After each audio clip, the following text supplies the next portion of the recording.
Hi అండి, ఎలా ఉన్నారు అందరూ? Welcome back to my channel మా ఇంటి అభిరుచి.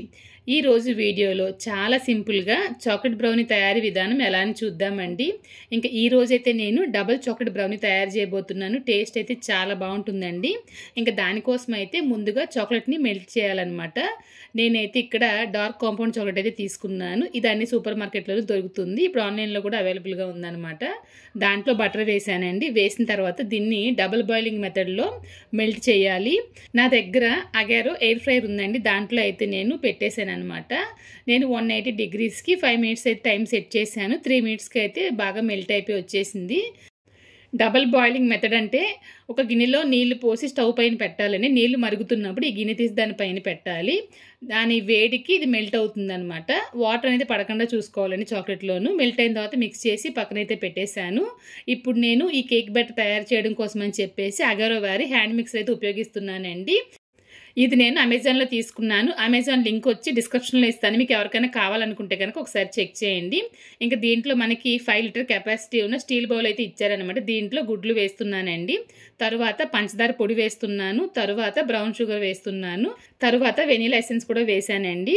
వేసిన తర్వాత ఈ హ్యాండ్ మిక్సర్కి బౌల్ అయితే పెట్టేశానండి. పెట్టడం కూడా చాలా ఈజీ అనమాట.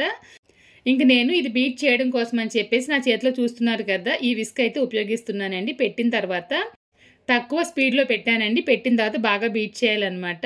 అది బీట్ అవుతూ ఉంటుంది. ఈ లోపు నేను పిండి కలుపుతున్నానండి. ఒక గిన్నె తీసుకున్నాను. దాంట్లో మైదా వేస్తున్నా.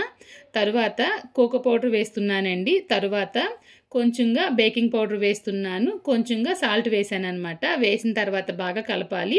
చల్లించాల్సిన అవసరం లేదు. మీరు కావాలనుకుంటే కనుక చల్లించుకోండి. కలిపేసి దీన్ని అయితే పక్కన పెట్టేశాను. మనకి ఈ అగారో హ్యాండ్ మిక్సర్లో 8 వరకు నెంబర్స్ ఉంటాయన్నమాట స్పీడ్ అనేది. దాన్ని బట్టి మనం పెంచుకోవచ్చు, తగ్గించుకోవచ్చు. నేనైతే తక్కువ స్పీడ్లో పెట్టి బీట్ చేస్తూ ఉన్నాను. బీట్ చేసిన తర్వాత ముందుగా మనం చాక్లెట్ మిశ్రమం తయారు చేసి ఉంచాం కదా, అది పూర్తిగా చల్లారాలన్నమాట. చల్లారిన తర్వాత ఈ ఎగ్ మిశ్రమంలో అయితే వేయాలి. పూర్తిగా చల్లారిందండి. దీంట్లో వేస్తున్నాను. ఇంకొక విషయం చెప్పడం మర్చిపోయానండి. గుడ్లు మనం బీట్ చేసేటప్పుడు రూమ్ టెంపరేచర్లోనే ఉండాలన్నమాట. గుడ్లే కాదు, మనం కేక్ చేసినప్పుడు ఏదైనా రూమ్ టెంపరేచర్లోనే ఉండాలి తప్పించి వేడిగా ఉండకూడదు, చల్లగా ఉండకూడదండి. ఇంకా చాక్లెట్ మిశ్రమం అంతా ఇందులో వేసేసాను కదా. వేసేసిన తర్వాత తక్కువ స్పీడ్లో పెట్టాను. తక్కువ స్పీడ్లో పెట్టేసి బాగా బీట్ చేస్తున్నానండి. నాకు చాలా బాగా ఉపయోగపడుతుంది అనమాట. ఈ కేక్ రెసిపీస్ చేయడం కోసం ఇది నేనైతే తీసుకున్నానండి.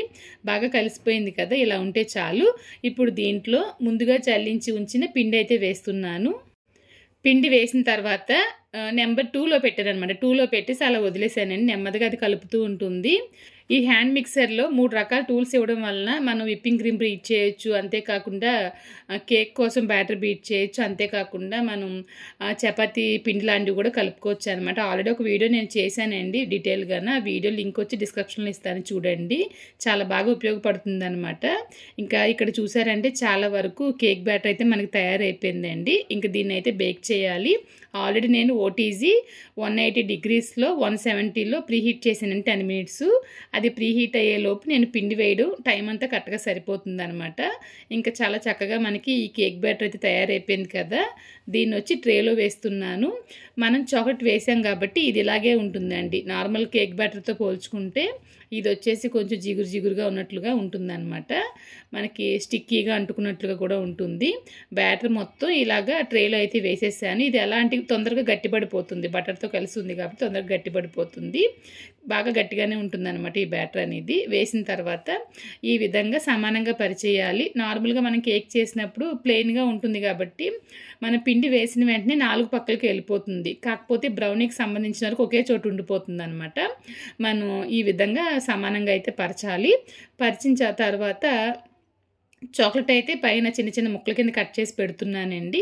మీకు కావాలనుకుంటే ఈ బ్యాటర్లో కూడా మిక్స్ చేసి వేసుకోవచ్చు. కొంచెంగా నేను బాదాము సన్నగా తురిమి అయితే వేసాను. వేసిన తర్వాత చాక్లెట్ లోపలికి ప్రెస్ చేస్తున్నాను అనమాట. ఇలా చేసినప్పుడు ఏంటంటే మనం కట్ చేస్తాం కదా, పీస్ కట్ చేసినప్పుడు మధ్యలో చాక్లెట్ మెల్ట్ అయి ఉంటుంది. చాలా బాగుంటుంది. ఒకసారి ట్రై చేసి చూడండి. ఇంక తర్వాత చూసారంటే లోపలైతే పెట్టేశాను. పెట్టేసి 180 degreesలో 20 minutes టైం సెట్ చేశానండి.